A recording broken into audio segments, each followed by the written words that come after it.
Hello friends, good morning. இன்றைக்கி எங்கள் வீட்டில் என்ன சமையல் பார்க்கலாமா? இது கன்னியாகுமரி நாகர்கோவில் ஸ்டைல் மீன் குழம்பு. இது வந்து என்னென்னா மில்க் ஃபிஷ்ங்கிறாங்க.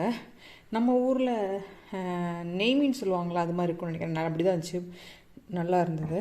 பெரிய பெரிய மீனாக அதுக்கு ஃபிஷ் ஃப்ரை மசாலாலாம் போட்டு வச்சிட்டேன். பார்த்திங்களா, இது அவ்வளோ ஒரு நல்லா இருக்குங்க. நெய் மீன் அப்படின்னு சொல்லிட்டு, நெய் மீன் தான், மில்க் ஃபிஷ்ன்னு சொல்கிறாங்க. வெள்ளையாக நல்லா பெருசாக இருந்தது 2 மீன். அப்புறம் ரசம். இதுதான் இன்றைக்கி எங்கள் வீட்டு சமையல். ஆஃப்டர்நூன் சமையல் ரைஸ். குழம்பு சும்மா அப்படியே கமன்னு இருக்குது. மாங்காயெல்லாம் போட்டு வச்சிட்டேன். பெரிய மீனாக 2 தலை 2 வால், சும்மா ஒரு 2 உடம்பு, அவ்வளோதான் போட்டு ஒரு குழம்பு, மீன் குழம்பு. உங்கள் வீட்டில் என்ன சமையல் சொல்லுங்கள். இங்கே இனியுமே வெயில் குறையலைங்க. சாரி, இனியுமே இங்கே குளிர் குறையல. அதனால் இந்த மாதிரி ஒரு லேம்பை பார்த்து வச்சுருக்கோம். அப்படியே ஸ்மெல் இந்த ரூம் ஃபுல்லாக, அப்படியே டைனிங் ரூம் ஃபுல்லாக அப்படியே ஸ்ப்ரெட் ஆகும். அது நல்லாயிருக்கும் அந்த ஸ்மெல்லு.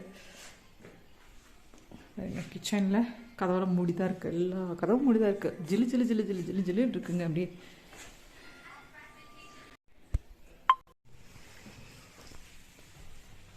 மீன் குழம்பு, ரசம், சாதம், ஃபிஷ் ஃப்ரை. வாங்க சாப்பிட்றதுக்கு. ரெஸ்ட் எடுத்தாச்சு. வாக்கிங் கிளம்ப வேண்டியதான். சன்கிளாஸ் போடாமல் போக முடியாது. எப்படி இருக்கு? அழகாக இருக்கா? எனக்கு எப்படி இருக்குன்னு சொல்லுங்கள்.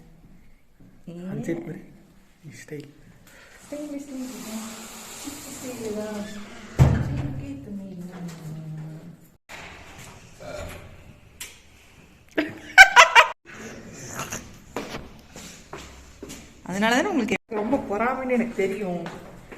இன்னைக்கு பார்த்து உங்களுக்கு பொறாம தானே. ஐயோ, எதுக்கு போட மறந்துட்டேன். போகலாம், போகலாம். இப்படி போகிற பாருங்க, குளிருக்கு. வாக்கிங் போகிறோம். இப்படி போகிறோம் பாருங்க. இதுதான் வாக்கிங் போகிறோம். வெயில், நல்ல வெயில் இருந்தாலும் வாக்கிங் போவாங்களே, அதுக்காண்டி வாக்கிங் போயிட்டுருக்கோம்.